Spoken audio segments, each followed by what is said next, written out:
Chocolate खाने वाली बहू। मुंबई नाम के शहर में सिया नाम की लड़की अपने माँ पिताजी के साथ रहा करती। सिया के माँ का नाम था रेवती और पिताजी का नाम था रमेश। दोनों को एक ही लड़की होने के कारण बहुत लाड प्यार में उसे पाला था। उसकी एक भी ख्वाहिश अधूरी नहीं रहा करती थी। सिया अब कॉलेज में जाने लगती है। उसके कॉलेज में बहुत से उसके दोस्त थे, वो उनके साथ हमेशा वक्त बिताया करती थी। एक दिन रमेश के घर सिया के लिए एक अच्छा रिश्ता पंडित जी लेकर आते हैं। पंडित जी रमेश से, रमेश जी, मेरी नजर में एक अच्छा रिश्ता है, क्या आप सिया बेटे की शादी करना चाहोगे? अगर कोई अच्छा रिश्ता है तो शादी करने में कोई दिक्कत नहीं है, सिर्फ एक बार सिया से पूछना पड़ेगा। आप पूछ लीजिए सिया बेटिया से। जी पंडित जी, मैं सिया से पूछ के आपको बताता हूँ। ठीक है रमेश जी, मैं चलता हूँ, आप सिया बेटिया से पूछ के मुझे बता दीजिएगा। जी पंडित जी। पंडित जी लड़के का फोटो रमेश के हाथों में देकर वहां से चले जाते हैं। अब रमेश उस फोटो को देखता है तो उसे वो लड़का बहुत पसंद आता है। थोड़ी देर में सिया घर आ जाती है। तभी उसके पिताजी सिया से, बेटी सिया, आज जल्दी आ गई कॉलेज से? हाँ पिताजी, कॉलेज में 2 लेक्चर ऑफ थे तो मैं घर चली आई। सिया, मैं तुमसे आज एक इम्पोर्टेंट बात करने वाला हूँ। तुम्हारी इस विषय में क्या राय है वो मुझे बताना। बात क्या है पिताजी, आप पहले बताइए तो। बेटी, मैंने तुम्हारे लिए एक रिश्ता देखा है, लड़का बहुत अच्छा है। सिया, मैं चाहता हूँ कि तुम शादी कर लो। पिताजी अभी तो मैं कॉलेज में हूँ, मुझे पढ़ाई करनी है। बेटी सिया, पढ़ाई शादी के बाद भी हो सकती है, मगर अच्छा रिश्ता बार बार नहीं आता। बेटी, तुम्हारे पिताजी सच कह रहे हैं, अच्छे रिश्ते बार बार नहीं आते। मेरी मानो तो शादी करने में कोई हर्ज नहीं है।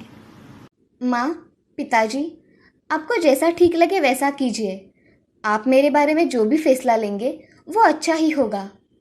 अच्छा तो ठीक है, फिर मैं बात आगे बढ़ाता हूँ। रमेश पंडित जी को फोन करके रिश्ते की बात आगे बढ़ाने के लिए कहते हैं। कुछ दिनों बाद सिया की शादी अर्जुन नाम के लड़के के साथ हो जाती है। अर्जुन घर का अच्छा लड़का होने के कारण उसे किसी भी चीज की कमी नहीं होती थी। अब सिया नए घर में बहुत खुशी खुशी रहा करती थी। अर्जुन के साथ सिया बहुत ही खुश थी। उसके घर में उसके साथ उसकी सास रहा करती थी। सास का नाम था निर्मला। निर्मला मन की बहुत ही अच्छी औरत थी, मगर उसे खाना बर्बाद करना बिल्कुल पसंद नहीं था। सिया को खाना बनाना थोड़ा बहुत आने के कारण सिया थोड़े बहुत खाने के व्यंजन बनाया करती थी। उसको वही व्यंजन बनाते देख एक दिन उसकी सास, बहू, आज दूसरा पदार्थ बनाकर देखो ना, वही खाना खा खा के पक गए हैं, कुछ नया बनाओ ना। जी माँ जी, बनाती हूँ। ऐसा कहकर सिया नए पदार्थ कैसे बनाते हैं ये यूट्यूब पर देखकर बनाती है। उसके हाथ के पदार्थ को इतना स्वाद होता है कि उसने बनाए हुए पदार्थ सभी को पसंद आते हैं। अर्जुन सिया से, सिया, तुम्हारे हाथों में तो जादू है, कितनी अच्छी सब्जी बनाई है तुमने। हाँ बहू, सच में बहुत अच्छी सब्जी बनाई है तुमने। मांगो, तुम्हें क्या चाहिए? हाँ सिया, क्या चाहिए तुम्हें? जी मुझे कुछ नहीं चाहिए। आपको मेरे हाथ का खाना पसंद आया, मुझे यही बहुत अच्छा लगा, बाकी मुझे कुछ नहीं चाहिए। बहू, सच में मेरे भाग खुल गए हैं, जो मुझे तुम्हारे जैसी बहू मिली है। ऐसा कहकर सिया अपना काम करने किचन में चली जाती है। उस रात अर्जुन सिया के लिए ढेर सारे चॉकलेट लेकर आता है और सिया को देता है। सिया अर्जुन से, ये आप इतने सारे चॉकलेट किसके लिए लेकर आए हैं? सिया, ये चॉकलेट तुम्हारे लिए। सच में? सिया चॉकलेट देखकर बहुत खुश हो जाती है और वो अर्जुन से पूछती है, आपको कैसे पता चला कि मुझे चॉकलेट बहुत पसंद है? बस ऐसे ही, मुझे लगा तुम्हें पसंद आएगा तो मैं चॉकलेट लेकर आ गया। उस रात सिया ने सारे चॉकलेट खाकर खत्म कर डाले। अब अर्जुन उसे हर रोज चॉकलेट लाया करता था। वो चॉकलेट लाता और सिया एक ही घंटे में खाकर खत्म कर डाला करती थी। अर्जुन हमेशा ऑफिस से आते समय चॉकलेट लेकर आया करता था। उसी वजह से सिया का वजन धीरे धीरे बहुत बढ़ गया था। ऐसे में ही उनके शादी को 2 साल पूरे हो गए थे। एक दिन अर्जुन की मामी अर्जुन को फोन करती है और वो उससे कहती है, अरे अर्जुन बेटे, कैसे हो? मामी, मैं ठीक हूँ, तुम कैसी हो? आज कैसे फोन किया आपने? अरे तुम सबकी याद आ रही थी, इसीलिए मैंने तुम्हें फोन किया। अर्जुन, तुम खुशखबरी कब देने वाले हो? दे दूंगा ना मामी, इतनी भी क्या जल्दी है। सबकी तबीयत कैसी है? सबकी बहुत अच्छी तबीयत है मामी। अच्छा अर्जुन, मैं फोन रखती हूँ। माँ को बताना कि मामी का फोन आया था। जी मामी। ऐसा कहकर अर्जुन फोन रख देता है। अर्जुन के मन में भी अभी बच्चे की इच्छा उत्पन्न होती है। अर्जुन सिया से, सिया, मुझे लगता है हमें बच्चे के बारे में सोचना चाहिए। तुम्हारा क्या विचार है इस बारे में? जी मुझे भी अब लगता है कि हमें भी एक बच्चा होना चाहिए। सच? हाँ, अर्जुन और सिया बच्चे के लिए बहुत आस लगाकर बैठते हैं, मगर उन्हें 1 साल बाद भी बच्चा नहीं होता। बेटे, मुझे लगता है कि तुम दोनों अस्पताल में जाकर चेकअप करवा के आओ। ठीक है माँ, हम दोनों कल ही अस्पताल जाकर आते हैं। अगले दिन अर्जुन सिया के साथ अस्पताल में चला जाता है। अस्पताल में डॉक्टर सिया का चेकअप करती है। सिया के सारे रिपोर्ट नॉर्मल आते हैं। सिया और मिस्टर अर्जुन, आप दोनों की रिपोर्ट नॉर्मल है, मगर सिया के मोटापे के कारण प्रेगनेंसी रह नहीं पा रही। सिया, आप अपना वजन थोड़ा कम कीजिए, फिर आपको जल्द ही प्रेगनेंसी कंसीव हो जाएगी।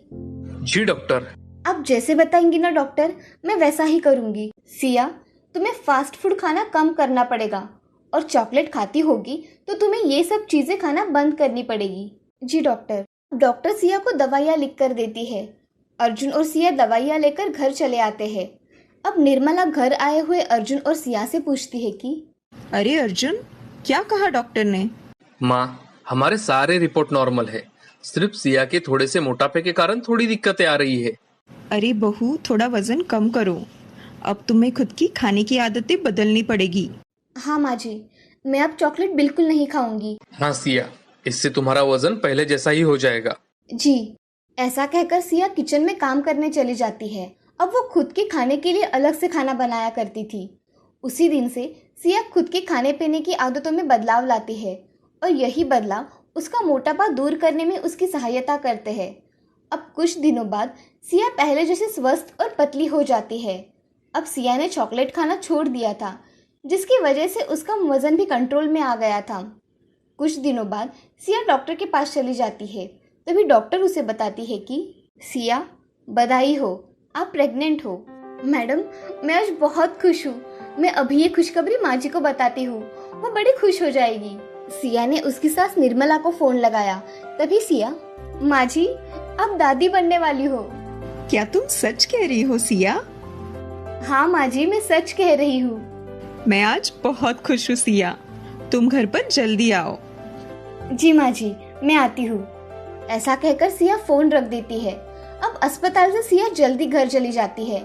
घर आकर उसकी सास उसका अच्छी तरह से स्वागत करती है और उसका मुंह मीठा करती है। अब सिया और अर्जुन बहुत खुश हो जाते हैं। अब उनके घर एक नया मेहमान आने वाला होता है और उसी के साथ सिया का जो चॉकलेट खाने की आदत पड़ गई थी वो भी छूट गई थी।